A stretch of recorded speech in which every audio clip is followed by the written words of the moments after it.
Magandang araw mga kagulay, welcome back sa aking channel. Greggy Farmer nga po pala ulit to. Bali, ngayong araw na to mga kagulay, sa upo naman tayo mga kagulay, kasi nagtanim tayo ng upo. Kumbaga itong pinanggalingan ng ng ampalaya dati, aayusin lang to. Pero yung mga balag niyang ganito hindi na. Kumbaga hihigpitan lang yung mga siyempre mga tinali na alambre ay nagabok na mga kagulay. Kumbaga papalitan lang, ganun lang ang mangyari siya. So itong mga to, mga naglaylay na ganito mga kagulay, yan naglaylay na ganyan mga gulay, papalitan din yan para ang upo kasi mabigat, kaya papalitan siguro natin yan ng twine na mas makapal, mas 2 ply, mga 3 ply, mga ganun mga kagulay, kasi mas mabigat nga yung upo mga kagulay. Pero yun, kung titignan nyo itong upo, tinanim to kagahapon mga kagulay, ayan siya, yan na. Yan ang tinanim kagahapon na upo mga kagulay. Tapos ngayong umaga ay nag-spray ako doon sa sitaw. Andun yung sitawan natin mga kagulay. Tapos medyo makulimlim naman. Hindi naman kumbaga tawagin dito sa Mindanao ay inday-inday na ulan mga kagulay. Hindi na to iinit kapag ganito. Kaya pinatanim ko na yung sobra kagahapon na na upo. Pinatanim ko na doon sa asawa ko at saka doon sa isang kasama natin taga San Franz. Tapos yung isa naman na yung caretaker dito ay nag-grass cutter mga kagulay. Yun, nag-grass cutter siya. Yan. Bali 4 kaming tumitira dito, yung asawa ko, yung taga San Franz na kasama natin, saka yung caretaker mga kagulay. Tapos ako, yung toka ko naman ay nag-spray ako ng pulyar doon sa sa sitaw, gawa ng hindi na naabruhan yung sitaw mga kagulay, 2 linggo na. Yun, nandun. Kaya pulyar ang tinira ko mga kagulay. Yan, first time ko magtanim ng upo mga kagulay, sa totoo lang, na ganitong karami. Hindi naman marami to mga kagulay kasi 300 lang to mga kagulay. Hindi naman katulad ako nung mga nagtatanim talaga na libo-libo mga kagulay. Kapag sa upo ako 300 lang to mga kagulay. Kasi sa isang lata ay 348 yung laman. Tinira ko nga yung 48. Yung 300 lang ipapatanim ko mga gulay para kung sakali lang na may dedo mga kagulay ay may pangpalit tayo. Yan siya. Yan yung upo natin. Yan, nag-grass cutter na rin dito mga kagulay. Dati nag-grass cutter na, pinag-grass cutter natin dun sa isang kasama natin, saka dun sa caretaker mga kagulay. Yan siya. Ayan.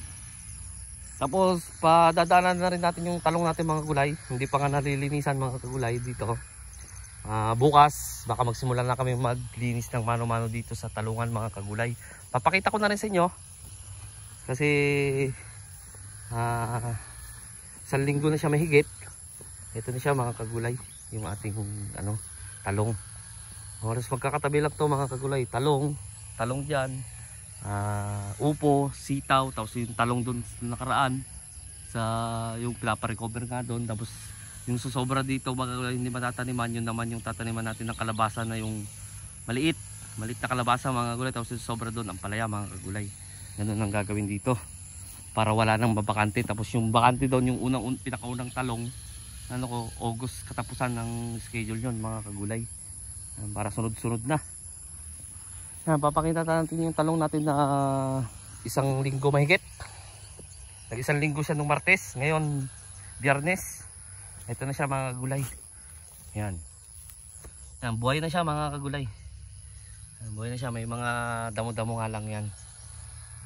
Lilinisan namin yan, baka bukas na kami magsisimula na maglinis dyan mga kagulay. 2 kami ng asawa ko maglilinis.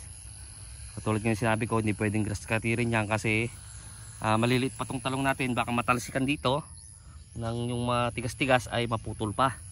Kaya hindi muna gagrass cutterin, kaya mamanumanuhin muna namin yan mga kagulay. Kung halimbawa sabay-sabay naman na magtubo yung damo, isprayan na lang siguro ng nito, ng basta, o kaya yung saan ba yung ganito, ito, yan, techburn. Isprayan na lang ng ganyan mga kagulay. So balik tayo dito, pinakita ko lang sa inyo yung pasilip natin yung 1 linggo mahigit na talong. Balik tayo dito mga kagulay, kasi itong video o kaya vlog na to ay tungkol dito sa sa mga nakapagtanim ng maramihan. Suggest naman kayo kung dito maganda. Yan na siya. Yan. upo natin. Yun yung kasama natin sa yung asawa ko nagtatanim, tapos yung caretaker nandun naman nag-grass cutter kasi yun nga yung planong taniman ng ano, taniman ng kalabasa na yung bilog mga kagulay. Yung bilog na hindi naman bilog, paublong siya mga kagulay na maliit lang. Kalimutan ko kung anong Iswes din company ang ano nun mga kagulay. Nakalimutan ko lang kung anong variety na yun mga kagulay. Yun ay tatanim doon. Yung pipino, wala muna akong tanim na pipino pero kasunod yun mga gulay. Kumbaga tatapusin muna namin lahat to bago kami lumipat sa isang project na naman mga kagulay. Para hindi yung trabaho dito, trabaho doon, magkakalituhan lang mga kagulay. Kaya walang tigil ang trabaho dito sa farm mga kagulay. Kasi ito, kulang-kulang nga 3 hektarya to mga kagulay. Yan. Yung nandun sa demo, hindi na nga nasikaso yun, yung tataniman ng pipino kasunod nun. Tapos yung satsalan, yun yung tataniman ng ng sweet corn mga kagulay. Medyo maganda naman siya. Maganda kaya ang tubo na ito mga kagulay, ganyan. Bali ito mga kagulay ay natin to. Sinidling natin to mga kagulay. Kasi kumbaga na na ako dati sa ampalaya na hindi ko sinidling, pinakrak ko lang siya. Binabad tapos pinano sa damit tapos inano na. Ewan ko lang kung kasi tag-init yun mga kagulay. Grabing init. Unti lang ang tumubo mga kagulay. Kaya nakapag-decision ako na isidling na lang siya sa seedling tray mga kagulay bago itanim. Yan, okay naman yan. Ang kaganda lang nitong nakasidling tray mga kagulay, pare-parehas ang laki. Ayan Yan mga kagulay yan. Bali ang distansya nito mga kagulay 1 metro. 1 metro kasi yun yung nakikita ko doon sa kasi nagtatanim na rin ako dati ganito pero yung 3 piraso lang. Ganun lang mga kagulay, nasubukan ko dati.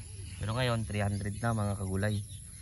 Yan. Ulitin ko, isang lata to mga kagulay, nasa 348 yung binilang namin. At tumubo siya lahat ay 363 mga kagulay tapos 348 lang yung tumubo talaga. Hindi naman na perfect na na tumubo lahat. 348 mga kagulay, kaya yung 48 iiwan natin para meron tayong pang hulip mga kagulay. Meron tayong pang hulip pag meron sakaling sana wala nang mas okay nang wala nang mahulipan mga kagulay, okay lang magsobra yon para wala nang hulipan dito mga kagulay. Yan siya. Yan. Tingnan na isa-isay natin mga kagulay yan. Ito tatanggalin pa to mga kagulay. Ito yung sinasabi ko mga kagulay Yan, medyo na siya. Kinakalawang lang kaya kailangan palitan niyan para hindi kapag hindi siya kasi mabigat ang upo. Tapos itong mga to yung mga gulay okay pa man siguro, ewan ko lang. Pero palitan na lang siguro para mas sigurado kasi upo nga siya mabigat. Malay nyo mga gulay, mapabunga natin ng marami. Pero ito matibay pa to mga itong alamring to. Yan. Yan ang natin mga kagulay. So hanggang dito na lang ako mga gulay sa bago pa lang sa munting channel ko. Kumbaga update ko lang kayo dito sa upo sa bago pa lang sa munting channel ko. Huwag nyo kalimutang mag-subscribe. Click nyo na rin po yung notification bell para updated kayo lagi sa gagawin kong mga vlog o kaya video. Maraming salamat po sa mga legit na sumusuporta sa akin. God bless po sa ating lahat.